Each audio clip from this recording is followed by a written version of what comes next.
Саламатсыздарбы мекендештер, менин атым Мирбек, мен Россияда юрист болуп эмгектенем.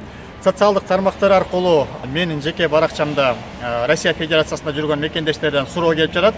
Ал суроонун эң негизги мааниси эртеңки 15 октябрда 2017 жылы боло турган Кыргыз Республикасынын президентине болгон шайлоолоруна катыша аламбы деген суроо келип жатат. Эгерде силер 30 сентябрга чейин, 2017 жылдын 30 сентябрына чейин мыйзам чегинде көрсөтүлгөн каттоодон өтсөңүздөр, бул каттоонун негизинде биометрикалык каттоо жана ошондой эле эгер сиздер Кыргыз Республикасында каттоодон өтүп, Россия Федерациясында консулдук бөлүмдөрүнө келип туруп, форма 2 уведомление менен келип каттоодон өтсөңүздөр, сиздин укугуңуз бар.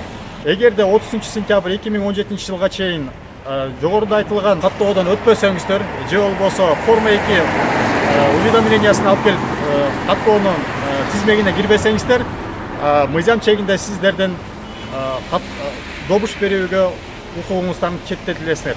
Эмне үчүн дегенде, анткени Кыргыз Республикасынын президенттик шайлоо закону бар.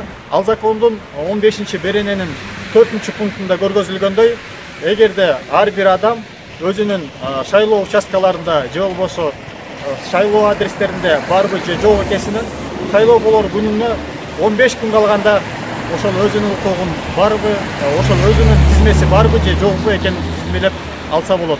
Жана ошондой эле 15 беренеге жараша ар бир Кыргызстандын жарандыгы шайлоо болгон укугун ошол тизмеде болгон маалда гана укугун колдоно алат. Ошол себептен урматтуу мекендештер, эртеңки боло турган шайлоо күнүндө биздин Кыргыз Республиканын Россия Федерациясында жүргөн жарандары ошол Кыргыз Республикасынын элчилик тарабынан жүргүзүлгөн тизмесинин негизинде гана шайлоого болгон укугун ишке ашыра алат. Ушул сыяктуу суроолоруңар болсо, ылдыйкы жакта комментарийге жазсаңыздар болот.